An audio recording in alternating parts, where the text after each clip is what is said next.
امریکہ نے ایران پر نئے حملے شروع کر دیے، مختلف شہروں میں دھماکے۔ ایرانی میڈیا کے مطابق ایران کے شہر چابہار اور بندر عباس میں دھماکوں کی آوازیں۔ امریکی فوج کے مطابق ان حملوں کا مقصد آبنائے ہرمز میں تجارتی جہازوں پر حملہ کرنے کی ایران کی صلاحیت کو مزید کمزور کرنا ہے۔ ایرانی فوج آبنائے ہرمز سے آزادانہ طور پر گزرنے والے بحری جہازوں کے لیے خطرہ ہے۔ سینٹ کام نے کہا کہ آبنائے ہرمز عالمی تجارت کے لیے انتہائی اہم بین الاقوامی آبی گزرگاہ ہے۔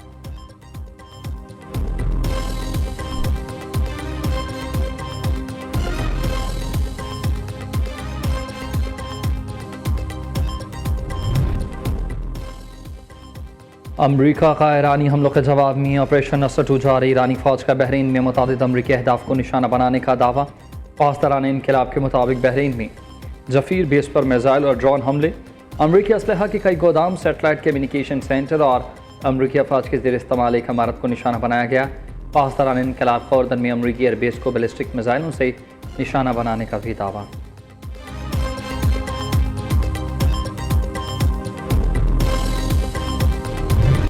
معاہدہ نہ کیا تو اگلے ہفتے میں ایران کے تمام بجلی گھر اور پل تباہ کر دیں گے، امریکی صدر نے بڑی دھمکی لگا دی۔ ڈونلڈ ٹرمپ نے دعویٰ کیا کہ امریکہ نے منگل کو ایران کے ساتھ بات چیت کی ہے اور ایران پر معاہدہ کرنے پر زور دیا۔ فاکس نیوز کے انٹرویو میں کہا کہ ایران پر حملے اس وقت تک جاری رہیں گے جب تک میں نہ کہوں گا کہ بس بہت ہوا۔ ایران میں ابھی کچھ جنگ لڑنے کی صلاحیت باقی ہے، لیکن یہ بہت جلد ختم ہو جائے گی اور مذاکرات کی میز پر آنے پر مجبور ہو جائیں گے۔ ٹرمپ نے آبنائے ہرمز میں ٹول ٹیکس سے متعلق بیان پر 24 گھنٹوں میں یو ٹرن لے لیا۔ کہا کہ ہرمز سے گزرنے پر ٹیرف لینے کا خیال ہی ناپسندیدہ ہے۔ امریکہ نہیں چاہتا کہ کوئی بھی آبنائے ہرمز سے ٹول ٹیکس لے۔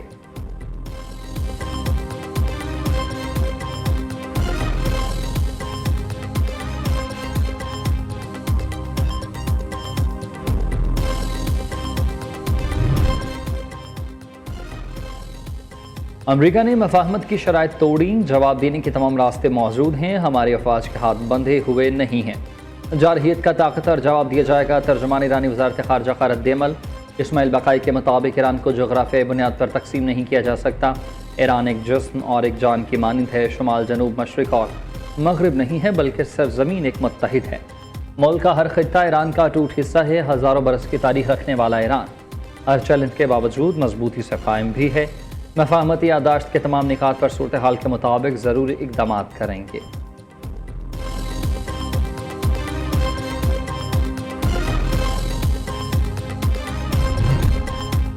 آبنائے ہرمز سے متعلق انتظامات برقرار رکھنا ایران کی قومی سلامتی کے لیے ناگزیر ہے۔ ایرانی فوج کو دشمن کی جارحیت کا جواب دینے کے لیے مکمل آزادی حاصل ہے، ایرانی اسپیکر باقر کالباف کہتے ہیں۔ ایران نے کبھی جنگ کو ترجیح نہیں دی، لیکن قومی سلامتی کے لیے ہر وقت تیار رہیں گے۔ صرف جنگ یا صرف مذاکرات کو واحد حل سمجھنا اسٹریٹجک غلطی ہے۔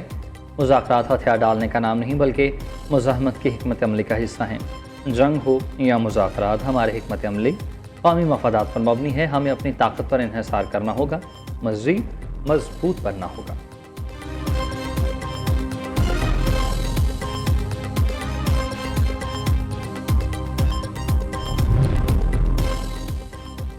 امریکہ کا جوہری پھیلاؤ کی روک تھام اور انسدادی دہشت گردی سے متعلق نئی پابندیوں کا اعلان۔ غیر ملکی خبر ایجنسی کے مطابق امریکہ کی نئی پابندیوں میں ایرانی، روسی اور میکسیکو کی شخصیات، تنظیمیں شامل۔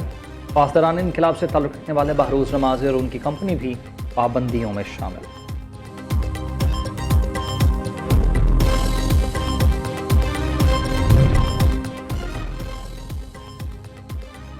ایران میں مبینہ طور پر لاپتہ ہونے والے پاکستانی شہریوں کے معاملے میں اہم پیش رفت۔ ڈی جی ایف آئی عثمان انور کی کوششوں کے باعث 2 پاکستانی شہری بحفاظت پاکستانی سفارت خانے تہران پہنچ گئے۔ طلحہ اور شہزاد کا تعلق لاہور کے گاؤں بھسین سے ہے۔ اگر پاکستان کے خلاف، پاکستان کے فوج کے خلاف، ہمارے ان سپاہیوں کے خلاف کوئی بات کرے گا کشمیر کے اندر سے یا پاکستان میں سے، کوئی کارکن ہو، کوئی عام آدمی ہو، کوئی سیاستدان ہو، تو ہمیں یہ برداشت نہیں کر سکتے ہیں۔ ہمارے افواج جو ہمارے سرحد و محفوظ رکھتے ہیں، جنہوں نے حال ہی میں 1 سال پہلے ہی مودی کو ایسے عبرتناک شکست دلوائی ہیں جو انشاءاللہ تعالی تاریخ یاد رکھے گا، تو وہ ہمارے ریڈ لائن ہے، وہ بھی ہم برداشت نہیں کر سکتے۔ کشمیر کا فیصلہ کشمیر ہی کریں گے، لیکن بندوق اور دھرنے کے زور پر کوئی آئینی تبدیلی نہیں کی جا سکتی۔ چیئرمین پیپلز پارٹی بلاول بھٹو زرداری کا مظفر آباد میں ٹکٹ ہولڈرز اور رہنماؤں سے خطاب۔ کہا آزاد کشمیر کا بحران وفاقی وزراء کا بیانات کی وجہ سے پیدا ہوا، اب وفاقی حکومت کو ہی بحران ختم کرنا ہے۔ چیئرمین پیپلز پارٹی نے حکومت اور مظاہرین کے درمیان کشیدگی کم کرنے کے لیے ثالثی کی پیشکش کر دی۔ پاک فوج ہماری ریڈ لائن ہے، اس کے خلاف بلند ہونے والی کسی بھی آواز کو برداشت نہیں کیا جائے گا۔ فیلڈ مارشل سید عاصم منیر کی عسکری بصیرت کی دنیا معترف ہے۔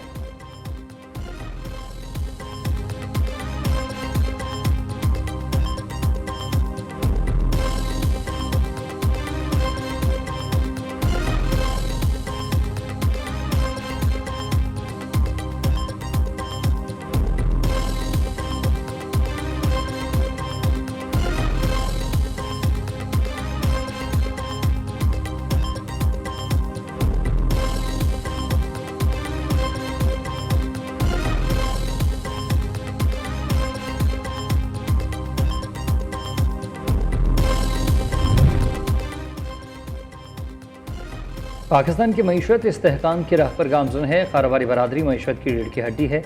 سرمایہ کاری، برآمدات اور شفاف ٹیکس نظام حکومت کی ترجیح ہے۔ وزیر اعظم کی زیر صدارت FPR اصلاحات پر جائزہ اجلاس۔ FPR میں جاری اصلاحات اور ٹیکس نظام میں بہتری پر پیش رفت کا جائزہ۔ شہباز شریف نے ہدایت کی ہے کہ کاروباری طبقے کے جائز مسائل فوری حل کیے جائیں۔ وزیر اعظم شہباز شریف نے پاکستان اینیمل آئیڈینٹیفیکیشن اینڈ ٹرانسبیلٹی کا افتتاح کر دیا۔ تقریب سے خطاب میں کہا کہ green corporate life stock initiative کی کاوشیں قابل ستائش ہیں۔ ہمیں صوبوں کے ساتھ مل کر لمبا سفر طے کرنا ہے۔ وزیر اعظم سے چیئرمین NDMA کی ملاقات۔ شہباز شریف کی مانسون بارشوں سے نمٹنے کے لیے پیشگی انتظامات یقینی بنانے کی ہدایت۔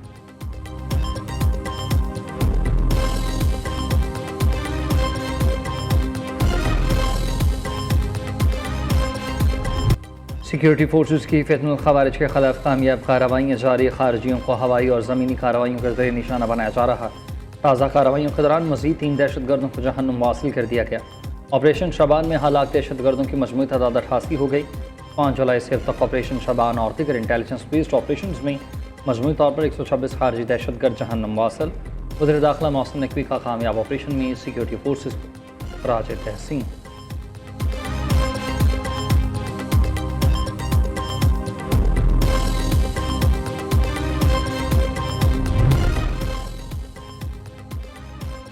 آزاد کشمیر کے امن کی دشمن انتشاری کمیٹی کا اشتعال انگیز ایجنڈا۔ عوامی حقوق کی آڑ میں خلادم ایکشن کمیٹی کے شرپسند عناصر مسلسل قانون نافذ کرنے والے اداروں کے اہلکاروں کو نشانہ بنا رہے۔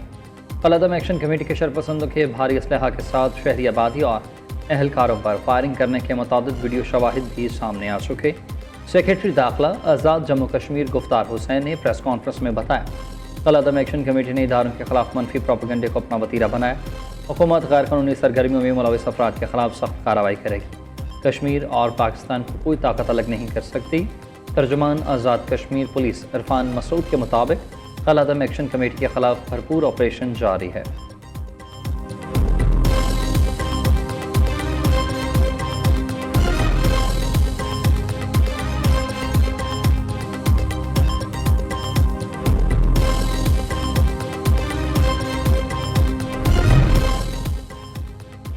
وزیر اعلیٰ پنجاب مریم نواز کا انقلابی اور تاریخی اقدام، chief minister pink salt value addition financing scheme کا ڈیجیٹل اجرا کر دیا۔ فائد آباد کے قریب 110 ایکڑ پر pink salt mineral processing zone قائم کرنے کا اعلان۔ Pink salt value and productive محفوظ صنعت کاری pink salt value addition financing scheme کا آغاز کر دیا۔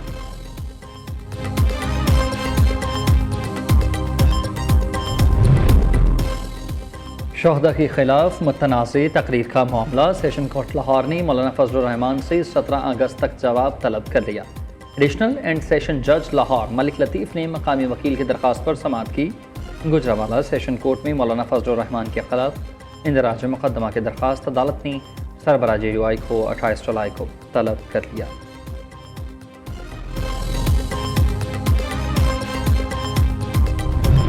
یہ کیسے ممکن ہے کہ آپ شہداء کی تذلیل کریں اور آپ یہ کہہ دیں کہ آپ ہم سے ہماری تنخواہیں لیتے ہیں اور اگر آپ جانیں دے دیں گے تو کیسے دے دیں گے؟ یہ بالکل آپ کی بات جو ہے میں سمجھتا ہوں کہ آپ کو اس سے پوری پاکستانی قوم سے معافی مانگنی چاہیے۔ مولانا فضل الرحمان شہداء کی توہین پر قوم سے معافی مانگیں، یہ کیسے ممکن ہے؟ آپ شہداء کی تذلیل کریں، شہداء کی تذلیل کسی صورت قبول نہیں ہے۔ جب آپ کے پاس ایک صوبے کی حکومت ہو تو فوج کا سیاسی کردار قبول اگر حکومت نہ ہو تو آپ ملک میں شور شرابہ برپا کرتے ہیں۔ اسپیکر پنجاب اسمبلی کا مولانا فضل الرحمان کو یہ جواب۔ مالک احمد خان کا کہنا ہے کہ مولانا نے پرویز مشرف کو باوردی صدر بننے کی حمایت کی۔ آپ فوج کے سیاسی کردار پر تب بات کریں جب آپ خود اس کے حمایتی نہ ہوں۔ آج دنیا وزیر اعظم اور فیلڈ مارشل کی امن کوششوں کی تعریف کر رہی ہے۔ مولانا کی باتیں سیاسی اور اخلاقی طور پر درست نہیں ہیں، ان کی باتوں سے بغض جھلک رہا ہے۔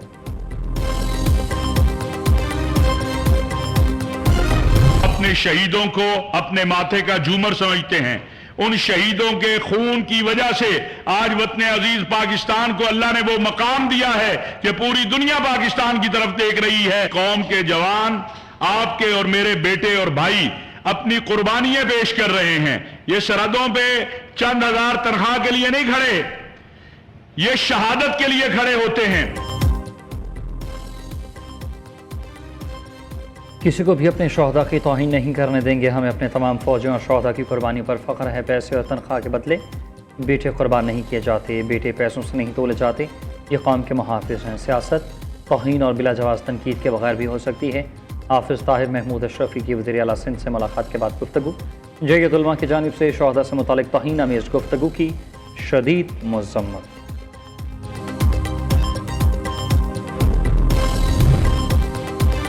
نفرت انگیز بیانی کا مقابلہ قومی اتحاد اور یکجہتی سے کیا جا سکتا ہے۔ وزیر اعلیٰ مراد علی شاہ کا اجلاس میں اظہار خیال۔ قومی اور صوبائی پیغام امن کمیٹی سے تعاون جاری رکھنے کا عزم۔ وزیر اطلاعات شرجیل میمن نے کہا کہ شہداء ہمارے ماتھے کا جھومر ہیں۔ شہداء کی قربانی کو خراج عقیدت پیش کرتے ہیں اور ان کی بہت قدر کرتے ہیں۔ شہداء سے متعلق کسی بھی قسم کی توہین آمیز گفتگو غیر مناسب اور ناقابل برداشت ہے۔ شہداء قربانیاں دے کر پاکستان کو امن کا گہوارہ بنا رہے ہیں۔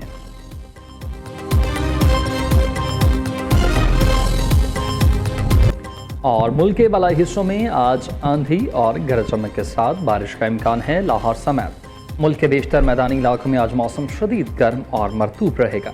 صوبائی دارالحکومت لاہور میں آج مطلع جزوی طور پر ابر آلود رہنے کے ساتھ ساتھ شدید ہبس اور گرمی کی لہر برقرار رہے گی، جہاں زیادہ سے زیادہ حرارت 38 سے 40 ڈگری سینٹی گریڈ۔